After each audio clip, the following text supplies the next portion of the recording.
El Museo del Ejército rinde homenaje al general Leopoldo O'Donnell en el año en el que celebramos el 150 aniversario de su muerte. La muestra O'Donnell y la Guerra de África, una historia olvidada, hace justicia a la figura de quien fue presidente del Gobierno de España durante el reinado de Isabel II. Y el título yo creo que lo dice todo. Estamos trayendo a la luz una historia olvidada, como tantas otras muchas que estamos haciendo, pero en concreto es... Respetar la normativa de accesibilidad a la hora de planificar el entramado urbano de una ciudad es fundamental para las personas con discapacidad. Hoy hemos compartido una sencilla ruta con una persona ciega. Comprobamos así las dificultades con las que se encuentra y las barreras arquitectónicas presentes a lo largo del recorrido. Si no está accesible, no deberíamos tampoco abrirlo. O sea, yo creo que es más que tema normativo, es tema de educación, de formación entre todos, de que realmente pensemos que es algo que nos vale a todos. En España se suicidaron 4.000 personas en el año 2017. Supone 10 personas al día, el doble que en accidentes de tráfico. En Castilla-La Mancha la cifra es de 157 fallecimientos por esta causa. Formar a los profesionales de atención primaria para que estén alerta ante posibles casos e informar de forma correcta en los medios de comunicación son herramientas eficaces para prevenirlo. A través de campañas, por ejemplo, para limitar los medios letales o campañas para reducir los factores de riesgo, por ejemplo, disminuir el consumo de alcohol, ¿vale?, en determinadas poblaciones, ¿vale?, mejorar también el acceso a recursos disponibles de ayuda para personas que pueden estar en esta situación de riesgo. Mora ha vuelto a levantar el telón para acoger un año más su certamen de teatro aficionado. 23 ediciones de una cita que reúne a las mejores compañías dentro de este ámbito que poco tiene que envidiar al profesional. El suyo es un arte que emociona, divierte y fascina. Bueno, abrimos, como a nosotros nos gusta decir, abrimos las puertas del teatro principal de par en par y esperamos a todos para compartir, para tener un invierno que bueno, ya va haciendo frío, si apetece, entonces para llenarles de calor, llenarles de teatro y llenarles de pasión. Es una de las mayores expertas en restauración de papel de todo el mundo. Es monja benedictina y vuelca su vocación en recuperar este patrimonio para que siga siendo una obra de los hombres para la alabanza de Dios. Hoy conversamos con Sor María Dolores Díaz de Miranda, una médico que cambió el bisturí de la cirugía por los útiles necesarios para la restauración de cantorales y códices. Yo quería ser cirujana y me encuentro que tengo un bisturí y otro objeto. Y es curioso porque para mí la pieza ante la que estoy no es un objeto muerto, es vivo. La suya es una historia fascinante con la que hoy comenzamos Zoom. No se lo pierdan. Para ella estos pasillos y estanterías son su casa y aquí están sus mejores pacientes, los cantorales de la Catedral de Toledo o del archivo de la Casa Ducal de los Medinaceli. Esta médico intercambió hace años el bisturí de la cirugía por los útiles necesarios para la restauración de cantorales y códices. Yo quería ser cirujana y me encuentro que tengo un bisturí y otro objeto. Y es curioso porque para mí la pieza ante la que estoy no es un objeto muerto, es vivo. La gran sabiduría es, tienes un diagnóstico, programas un tratamiento, pero tienes que ser, igual que en medicina, suficientemente sensible, hábil, intuitivo, para ir variando el tratamiento según la pieza te lo pida. Sor María Dolores complementa su actividad como restauradora con cursos prácticos en los que participan alumnos llegados de toda España y del extranjero. Toda una experiencia enriquecedora que se completa además con visitas guiadas, como por ejemplo a la Catedral de Toledo, donde pudieron visitar la biblioteca capitular o la sala de depósito específica de los cantorales que tiene unas características propias. Nuestro gran problema era el espacio, porque si movemos todo y además añadimos cosas, así nos entran los cantorales al final, ¿vale? Pues funcionó que ordenándolos, colocando su sitio, poniéndolo vertical, entrando cada uno en su sitio, no sobra espacio, hay para más cantorales. Una gran parte de estos cantorales está digitalizada, lo que facilita su estudio y consulta por parte de los investigadores, aunque en ocasiones excepcionales pueden salir del depósito a sala. El depósito simplemente, bueno, pues para dejarlos que no se mueva, es para mirar, ver cómo están, tienen todo ahí, y si acaso llega un investigador que ha ocurrido, que te justifica que tiene que ver el original, se saca.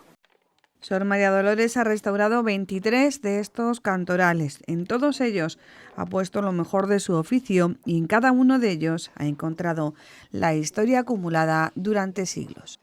Cuando ves un cantoral así dejado, pues mira, te está diciendo que fue utilizado, ¿no?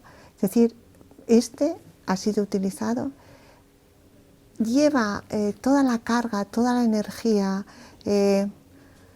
de muchas generaciones orando, y en definitiva nos está hablando, seas cristiano o no seas cristiano, de una dimensión trascendente.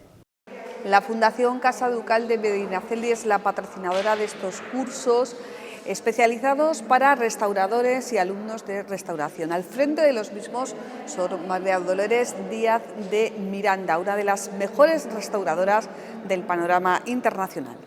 Los cursos impartidos por Sor María Dolores son eminentemente prácticos. En esta ocasión se centran en la identificación de los sistemas de anclaje de las tapas de madera de los cantorales, para hacer así un diagnóstico apropiado y afrontar su restauración. Estamos con el libro, que ya le hemos quitado el herraje completamente de la tapa posterior, y ahora ya vamos a empezar a quitar la otra tapa. Hay que tener mucho cuidado porque no podemos dañar la piel.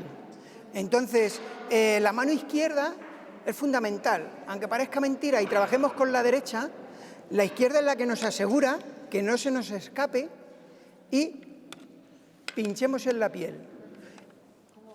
Y para ayudarnos, para tampoco marcar la tachuela, porque no la podemos arañar, porque este herraje se puede aprovechar.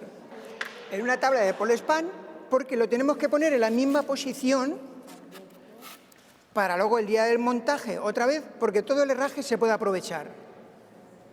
Para no dañar, si tenemos algún problema, que no nos salga alguna, siempre tenemos que poner algo debajo de la pata de cabra para poderlo levantar.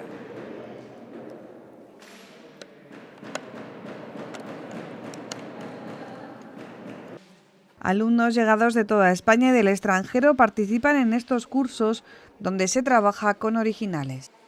Concretamente, este libro, la verdad, tiene muchas intervenciones. ¿Por qué? Porque ha sido utilizado y normalmente cada 50, 60 años hay que o rompen los cierres o rompen la encuadernación. Al cerrar evitamos que el pergamino, las hojas son de pergamino, piel. Es muy higroscópica, va cogiendo humedad. ¿Y qué va haciendo el libro? Abriéndose. Si no le pones un cierre, esto acaba deformándose todo.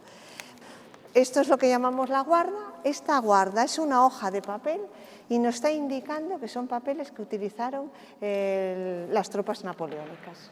Hablan aquí de, pues vamos a ver, la contabilidad, de los distintos materiales, las instrucciones, disciplina, etcétera, y ellos iban apuntando.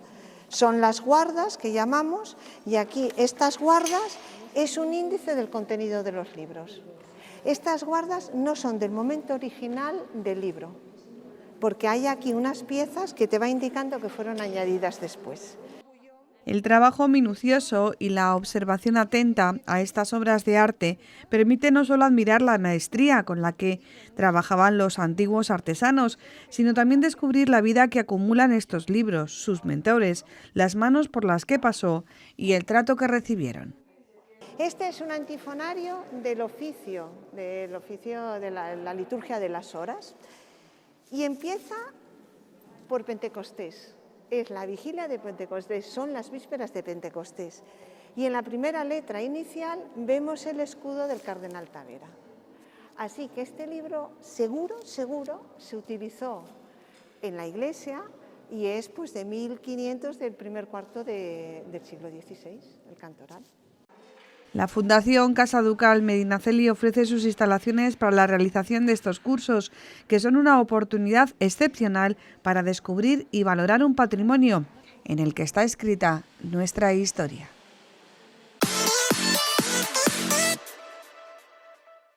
Pocos recuerdan ya quién fue nombrado en 1860 duque de Tetuán durante el reinado de Isabel II. Se trata del general Leopoldo O'Donnell, quien también fue ministro de la Guerra y presidente del gobierno. Fue el encargado de frenar el intento expansionista británico en el norte de África, el apoyo para la campaña en el que participó un ejército de 35.000 hombres y del que regresó con honores. De esta guerra se cumplen 160 años el próximo 22 de octubre y por este motivo el Museo del Ejército le rinde homenaje con la exposición O'Donnell y la Guerra de África, una historia olvidada. Motivo de alegría porque, bueno, entre las misiones del Instituto y, por supuesto, de este museo, que es parte del Instituto, está la de difundir el patrimonio histórico militar. Y hoy, y el título yo creo que lo dice todo, estamos trayendo a la luz una historia olvidada. Como tantas otras muchas que estamos haciendo, pero en concreto esta era de justicia. Un repaso por la historia de este general que acabó sus días en Francia, donde murió hace 150 años. Un estratega que planificó batallas que son ejemplo de la táctica militar de aquella época. Un político dialogante que supo llevar a España las mayores cotas de prosperidad y prestigio. La exposición quiere recordar de forma didáctica esta figura y su gesta en África. En la museografía, para exponer estos fondos, he buscado que sea una exposición limpia. Una exposición que prime el objeto sobre la museografía en sí. Las vitrinas verán que son muy diáfanas y también he pretendido que la exposición sea didáctica. A lo largo de la exposición verán que hay muchas cartelas explicativas que van contando la historia. Un recorrido expositivo dividido en 3 partes y que cuenta también con soporte audiovisual. La muestra ya está abierta al público y podrá disfrutarse hasta el próximo 12 de abril.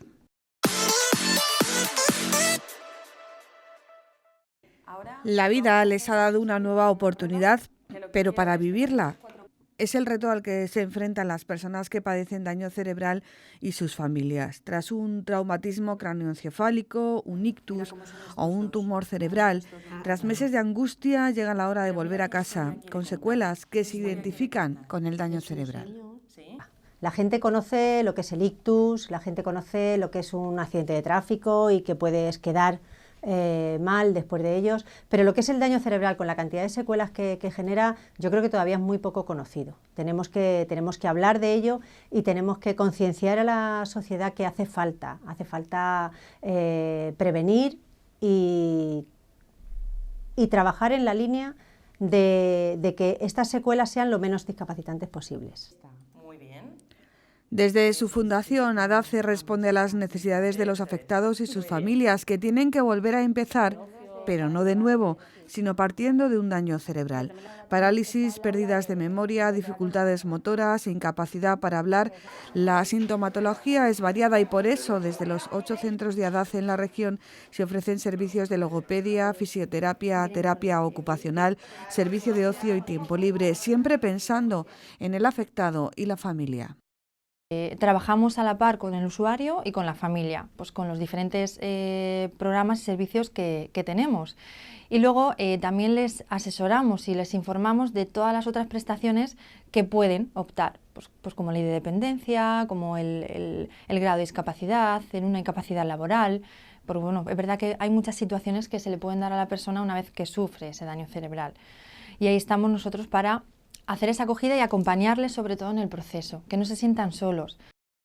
A lo largo de toda la semana, ADACE ha organizado diferentes actos en toda Castilla-La Mancha para visibilizar a las personas afectadas por daño cerebral, sus necesidades y los retos que asumen ellos y sus familias. Porque cuando la vida te da una nueva oportunidad, hay que aprovecharla para vivirla.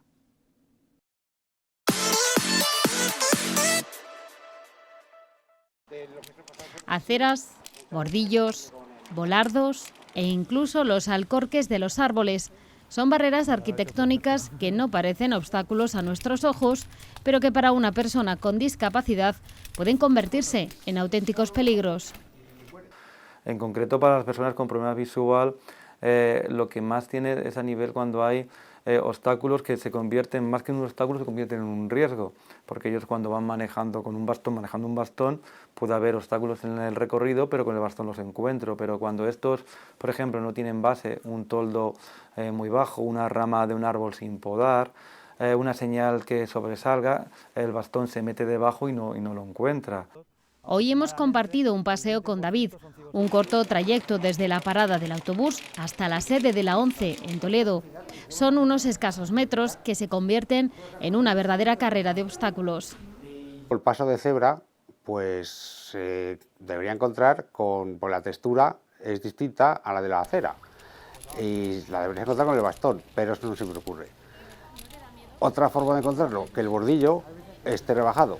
Pero, claro, tampoco es conveniente ir siguiendo el bordillo porque cualquier problema que tengas, un tropiezo, caes a la calzada, en ese momento, pues quizá pase un coche o al revés.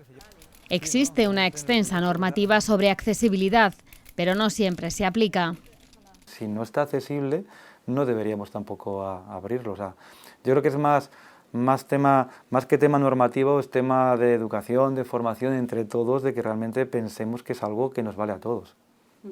David se quedó ciego tras sufrir un accidente. El suyo no ha sido un camino fácil. Adaptar su vida a la ceguera total es un reto que pocos pueden superar. A día de hoy se mueve con facilidad por las calles, aunque nunca deja de sentir respeto por el entorno.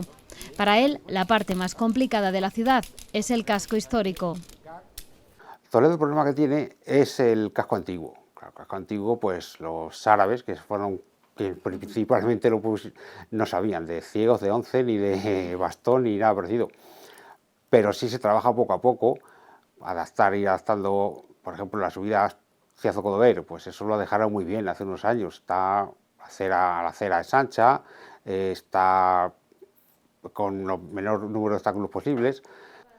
La ONCE participó esta semana en un seminario organizado por la Universidad de Castilla-La Mancha sobre arquitectura y discapacidad. Un foro ideal para concienciar a las futuras generaciones de arquitectos sobre cómo integrar en el diseño de una ciudad todos los elementos necesarios para hacerla accesible.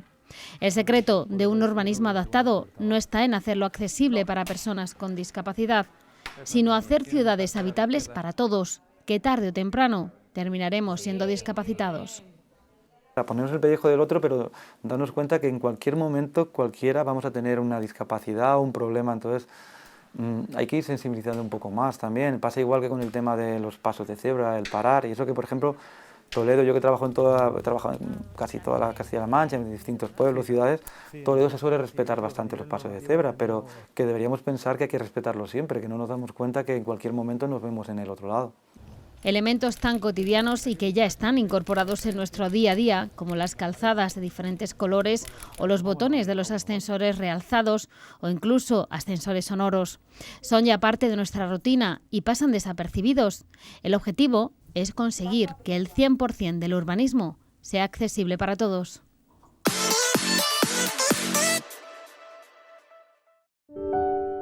Desde la más antigua, de 1855, hasta la más reciente, año 1977. Un conjunto de esquelas pertenecientes a la colección de Luis Alba se convierte en homenaje a los que ya no están, porque esta es la razón de seguir recordando a los que se fueron, que sigan vivos entre nosotros, que permanezcan en nuestra memoria. Hasta hace unos años, insertar en un periódico la esquela de un familiar fallecido era la forma de obtener un reconocimiento para el difunto y para la familia. Fue en el siglo XIX cuando la esquela se introdujo en los periódicos de calidad para convertirse en una parte más de su actividad informativa. Decía Sancho al ingenioso hidalgo Don Quijote: «No se muera vuestra merced, porque la mayor locura es dejarse morir así, sin más ni más».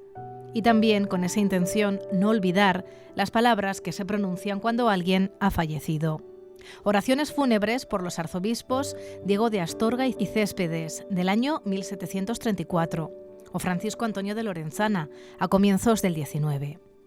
Y una curiosidad más, junto a la actual Plaza de Colón, en el inicio de la Avenida de Barber, en un espacio que hoy ocupa el Instituto María de Pacheco, se encontraba el Cementerio General de la Vega Baja. Fue el primer cementerio municipal y se inauguró en 1836. Allí estaría hasta que en 1923 el ayuntamiento acordase su demolición.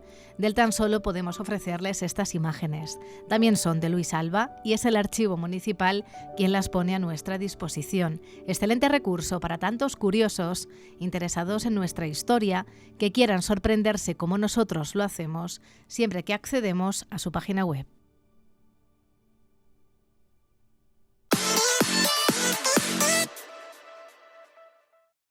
El suicidio, ponerle fin a tu propia vida, es una reacción trágica a situaciones que no llegamos a comprender. Según los datos del Instituto Nacional de Estadística, en el año 2017 en España fallecieron 4.000 personas por esta causa, 157 en Castilla-La Mancha. Son cifras alarmantes que ya duplican a las muertes por accidentes de tráfico e incluso se han convertido ya en la segunda causa de muerte en población juvenil, solo por detrás de los tumores. Existe un protocolo de actuación y medidas integrales de prevención. A difundir más información a través de medios de comunicación, mejorar la forma en que se transmite esa información, a través de campañas, por ejemplo, para limitar los medios letales o campañas para reducir los factores de riesgo, por ejemplo, disminuir el consumo de alcohol, ¿vale?, en determinadas poblaciones, ¿vale?, mejorar también el acceso a recursos disponibles de ayuda para personas que pueden estar en esta situación de riesgo, ¿vale? Es importante también formar a los profesionales en primera línea, en la atención primaria, para detectar y abordar cualquier posible problema en poblaciones vulnerables. Desde el Servicio de Salud de Castilla-La Mancha también existe un protocolo de actuación para prevenirlo. Recursos de emergencia como el 112 o teléfonos de ayuda como el de La Esperanza o el teléfono Barandilla, que atienden las 24 horas del día, son fundamentales para evitar un posible suicidio.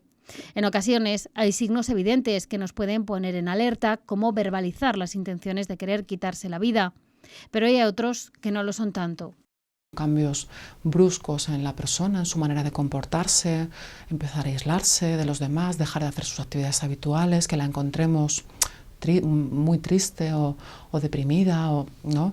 Y cambios de comportamiento, irritabilidad, por ejemplo, en jóvenes es muy frecuente, ¿vale? Todo ese tipo de cosas, y luego pues despedidas que en algún momento pueden ser difíciles de interpretar, o cosas como, por ejemplo, poner en orden sus cosas. También, cuando una persona ha consumado sus intenciones, los familiares y allegados del fallecido se convierten en víctimas que pueden sufrir consecuencias psicológicas graves. Desde el equipo de Coordinación Regional de Salud Mental abordan el problema del suicidio desde una perspectiva integral y multidisciplinar, porque hay alternativas y nunca es una solución a los problemas.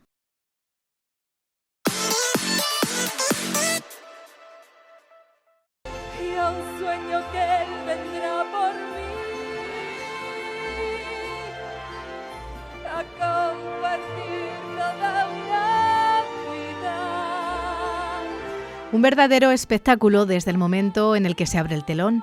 La Barbarie Teatro se atreve con el musical entre los musicales, Los Miserables, y lo llevará a escena el próximo sábado en el Teatro Principal de Mora. Y es que la 23ª edición de su certamen de teatro aficionado no ha hecho más que empezar. La abuela de mi abuela se llamaba Estefanía. Yo buscaba en Google qué significa llamarse Estefanía y ponía que alguien que se llama Estefanía es una mujer de bien, que busca el bien para los demás y luego para sí.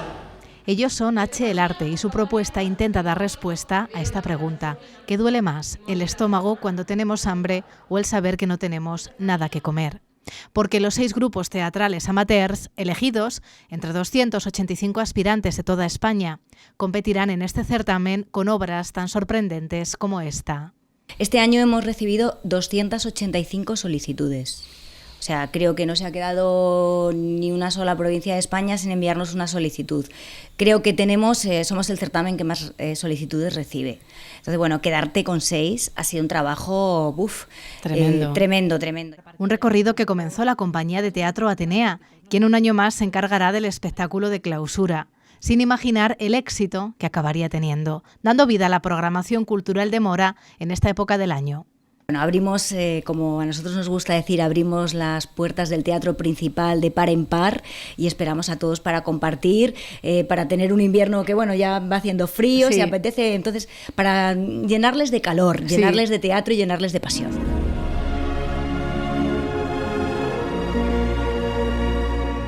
La calidad es el principal ingrediente en la programación. 13 gatos pondrá en escena El sueño de una noche de verano. Después llegará Algazara Teatro y El árbol de las lágrimas, una dura reflexión sobre el Holocausto, o Alopargo Teatro, que dará vida a la famosa fábula de George Orwell, Rebelión en la granja.